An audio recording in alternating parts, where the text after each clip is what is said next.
अस्सलाम वालेकुम एवरीवन, कैसे हैं आप सब। तो आज मैं आपको दिखाने वाली हूँ कनाडा का सबसे खूबसूरत सीज़न, जो कि मेरा पर्सनली फेवरेट सीज़न है, और वो है फॉल का सीज़न। फॉल या ऑटम कनाडा में बहुत ही खूबसूरत होता है, और जब फर्स्ट टाइम मैंने इस सीज़न को एक्सपीरियंस किया यहाँ आके, तो I fell in love with this season. क्योंकि मेरा ताल्लुक़ कराची पाकिस्तान से है, तो वहाँ पे मैंने इस किस्म की ख़िज़ा, इस किस्म का खूबसूरत पतझड़ कभी नहीं देखा था।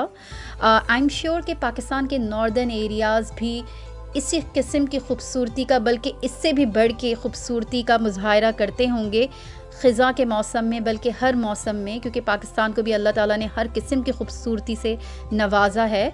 लेकिन इत्तेफाक से हम जब भी नॉर्दर्न एरियाज़ गए, हम समर में गए, तो हमने कभी भी इस किस्म की ख़िज़ा, इस किस्म का पतझड़ नहीं देखा था।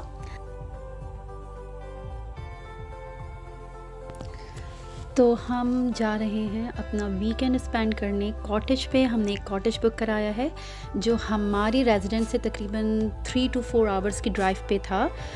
यानी कि टोरंटो से तकरीबन 3 to 4 आवर्स की ड्राइव पे है, और ये नॉर्थ की साइड पे है।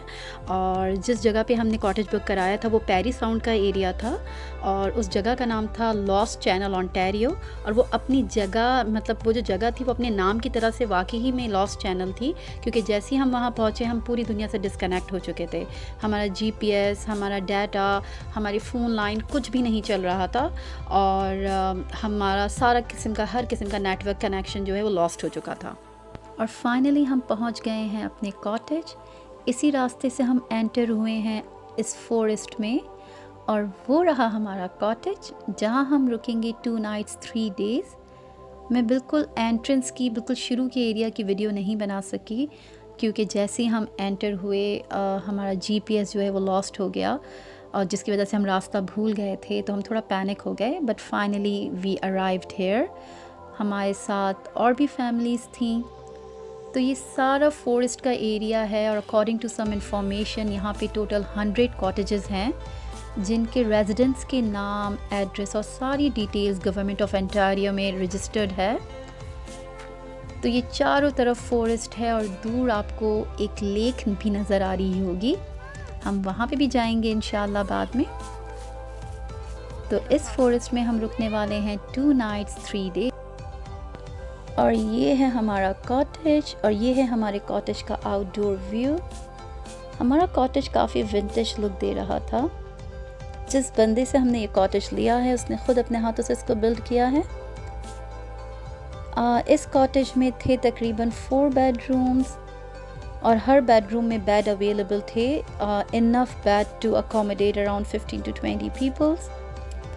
और ये थोड़ा सा एक आउटडोर एरिया है, जिसे आप पैटियो कह सकते हैं, टेरेस कह सकते हैं। यहाँ पे बारबेक्यू स्टोव भी था जहाँ पे आप बारबेक्यू कर सकते हैं। तो एक बहुत ही खूबसूरत सा आउटडोर एरिया था। And now let me show you inside. ये डाइनिंग रूम है, लिविंग रूम है, और इसके साथ ही हमारा किचन भी है। वहाँ पे एक वॉशरूम और 2 बेडरूम्स हैं। और इस लिविंग रूम से आउटडोर का व्यू बहुत खूबसूरत था, और ये परफेक्ट पिक्चर स्पॉट था जिसका हमने भरपूर फ़ायदा उठाया, और बहुत ही ज़बरदस्त पिक्चर्स भी ली।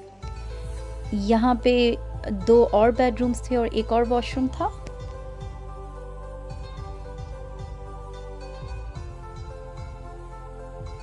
और हमारे नेबर से आए ये बिन बुलाए मेहमान, जिन्होंने हमें बहुत फ्रेंडली वेलकम दिया, और सब ने इनकी प्रेजेंस को खूब एंजॉय किया। और लग रहा था कि ये इस एरिया से बहुत फेमिलियर हैं, ये लीश पे भी नहीं थे, और लग रहा था कि इस एरिया में काफ़ी इसी तरीके से घूमते फिरते रहते होंगे। और हमारे कॉटेज के साथ थी ये ब्यूटीफुल लेक, और ये वही लेक है जो हमें अपने कॉटेज के पैटियो से नज़र आ रही थी।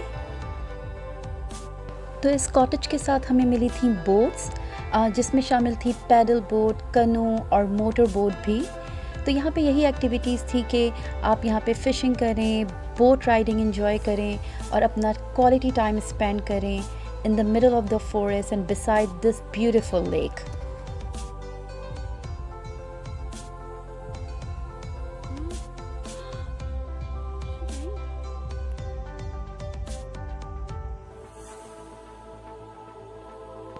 और ये देखें, यही रास्ता है जो हमारी कॉटेज की तरफ जाता है, और वो रहा हमारा कॉटेज।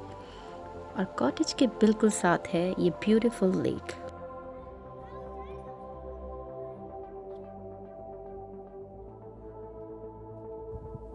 और ये लेक की चारों तरफ बहुत ही खूबसूरत, पीसफुल और बहुत ही हसीन एरिया था। यहाँ पे हमने चेयर्स भी रखी हुई थी डेक पे, जहाँ पे आप बैठें और चारों तरफ के हसीन मंजर को घंटों एंजॉय करें। It's really beautiful and amazing. हमने पैडल बोट ट्राई करी, लेकिन शुरू में हमें बिल्कुल समझ नहीं आ रहा था कि इसको किस तरीके से चलाया जाए, कैसे आगे लेके जाएंगे, कैसे इसको पीछे लेके आएंगे। तो हम बिल्कुल लॉस्ट थे। हम शुरू में बस गोल गोल घूमते रहे, लेकिन कुछ देर बाद हमें समझ आने लगा कि इसको किस तरीके से चलाना है।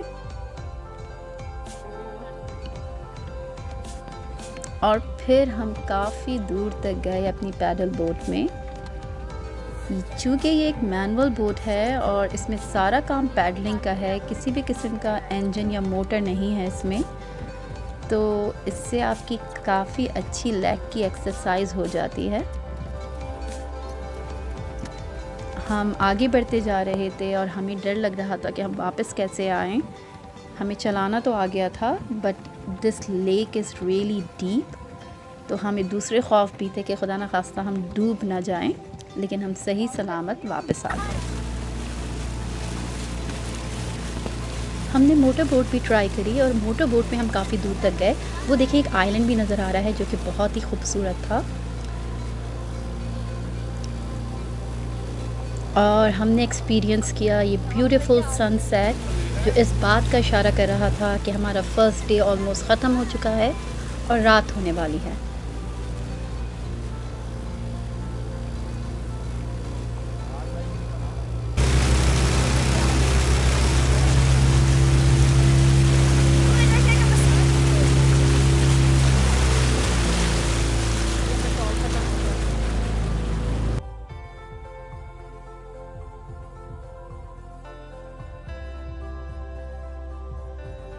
और जनाब, रात हो चुकी है और हमने सोचा कि रात में भी इस जगह को एक्सप्लोर किया जाए।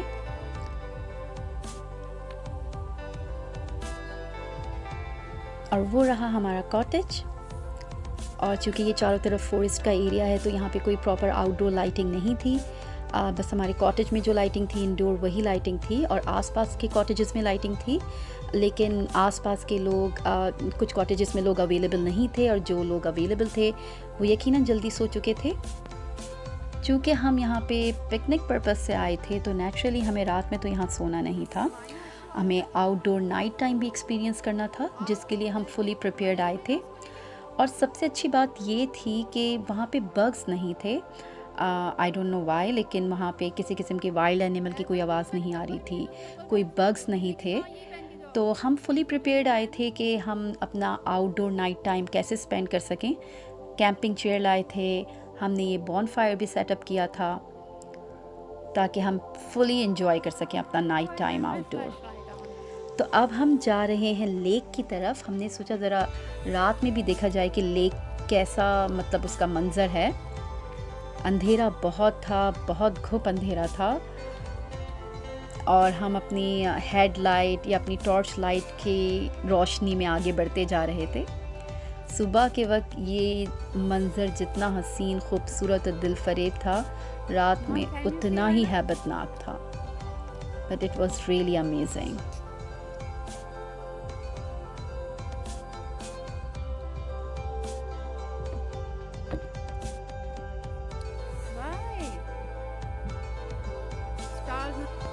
तो हमने आउटडोर बहुत इन्जॉय करा, बहुत सारी गेम्स खेले, एक दूसरे को स्टोरीज सुनाई, बहुत सारी बातें करी। तकरीबन रात में हम 2-3 बजे तक तो जागते ही रहे आउटडोर। बच्चे सोने चले गए थे, लेकिन हमने बहुत इन्जॉय किया। और साथ में हमने बारबेक्यू भी किया आउटडोर। और ये हमारा एक तरफ हो रहा है बारबेक्यू, और यही हमारे आज रात का डिनर था।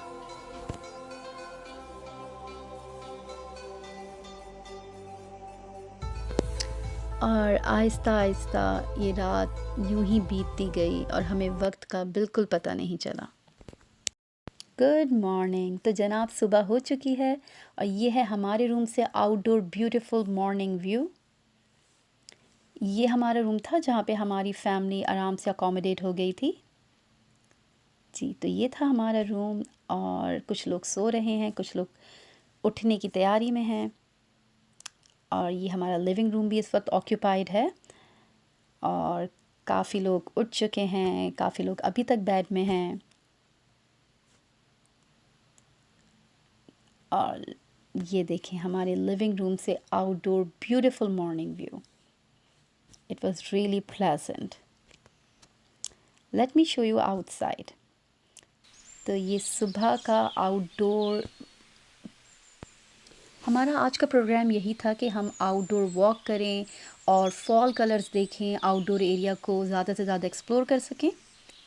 तो नाश्ते के बाद हम निकले आउटडोर वॉक पे और outdoor morning was really beautiful और हर चीज़ बहुत खूबसूरत थी, बहुत पीसफुल और बहुत ही हसीन।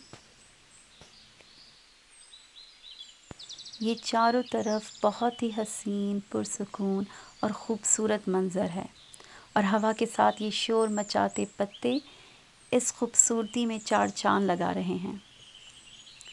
और सबसे अच्छी बात हमारी ट्रिप की ये रही कि हमें वेदर बहुत अच्छा मिला था, ना ही बहुत ज़्यादा ठंडा था, ना ही बहुत ज़्यादा गर्म, बल्कि बहुत ही प्लेजेंट वेदर था, परफेक्ट टेम्परेचर था।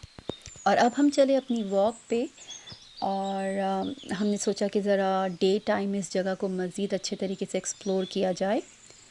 ये चूँकि चारों तरफ फॉरेस्ट है, चारों तरफ हरा भरा जंगल ही जंगल है, तो यहाँ पे फॉल के कलर बहुत हसीन नज़र आते हैं और लोग अपने वेडिंग फ़ोटोग्राफी भी यहाँ पे प्लान करते हैं, मेनली इन फॉल सीज़न, क्योंकि फॉल में ये जगह बहुत हसीन लगती है। तो हमने भी सोचा कि उस सीज़न को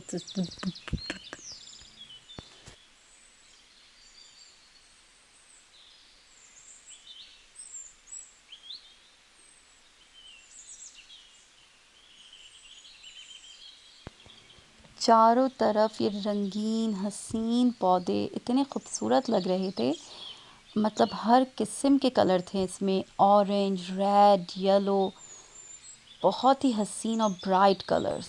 चलते चलते हमारी मुलाकात हुई इस बहुत ही खूबसूरत से कैटरपिलर से। हमें पता चला कि इसे वेलवेट कैटरपिलर कहते हैं, मगर इत्तेफाक की बात है कि हम फॉरेस्ट में थे लेकिन हमें किसी भी किस्म के ख़तरनाक बग्स का सामना नहीं करना पड़ा, जो काटने वाले बग्स होते हैं जैसे मस्किटोज़ या और दूसरे किस्म के। हम बग स्प्रे लेके आए थे लेकिन हमें यूज़ नहीं करना पड़ा अल्हम्दुलिल्लाह। और एनिमल के नाम पे हमने सिर्फ देखे ये चिपमंक्स, तो वहाँ पे सरप्राइजिंगली किसी भी किस्म के वाइल्ड एनिमल का कोई भी नामो निशान नहीं था, लेकिन चिपमंक्स बहुत थे। देखिए इसका गाल कितना तो हम जैसे जैसे आगे बढ़ते जा रहे थे मंज़र और हसीन होता जा रहा था, मतलब चारों तरफ हसीन ख़िज़ा छाई हुई थी और ये ख़िज़ा तो बिल्कुल बहार की जैसी लग रही थी, मतलब इतनी खूबसूरत, इतनी हसीन। हम सितंबर के एंड में आए थे, तो ये जो है परफेक्ट टाइम है टू सी फॉल कलर्स, क्योंकि इस टाइम पे जो है फुल फॉल कलर्स नज़र आते हैं।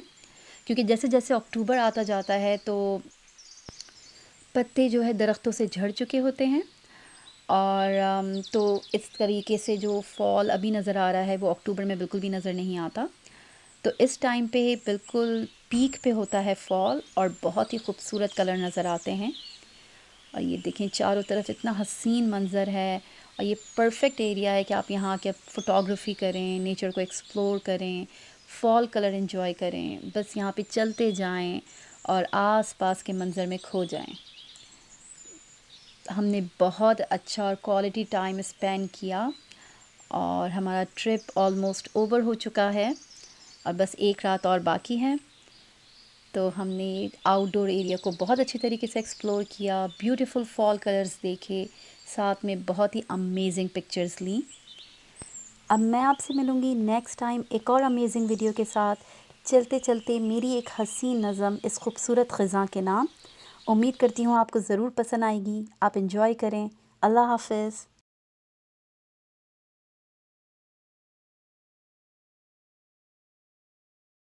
मुझे तो ये ख़िज़ा भी बहार जैसी लगती है, सर्द राहों में खड़ी इंतज़ार जैसी लगती है। लगता है दरख्तों ने पहन लिए हैं सहरे, लगता है दरख्तों ने पहन लिए हैं सहरे, किसी दुल्हन के 16 सिंगार जैसी लगती है। बड़ी गहरी खामोशी है इस रुत में पिन्हा, बड़ी गहरी खामोशी है इस रुत में पिन्हा, बहुत बेचैन बेकरार जैसी लगती है। बेवजह शोर भी करती है हवाओं के साथ ये, बेवजह शोर भी करती है हवाओं के साथ ये, किसी कैद से हुई फरार जैसी लगती है। कौसो कज़ा के रंग में धुली धुली सी ये, कौसो कज़ा के रंग में धुली धुली सी ये, हसरत दीद शौक़े दीदार जैसी लगती है।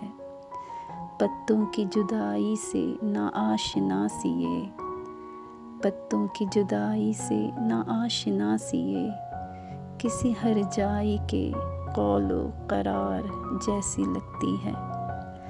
वस्ल और फिराक के दरमियाँ खड़ी हुई, वस्ल और फिराक के दरमियाँ खड़ी हुई, महबूब के अरमानों का मज़ार जैसी लगती है।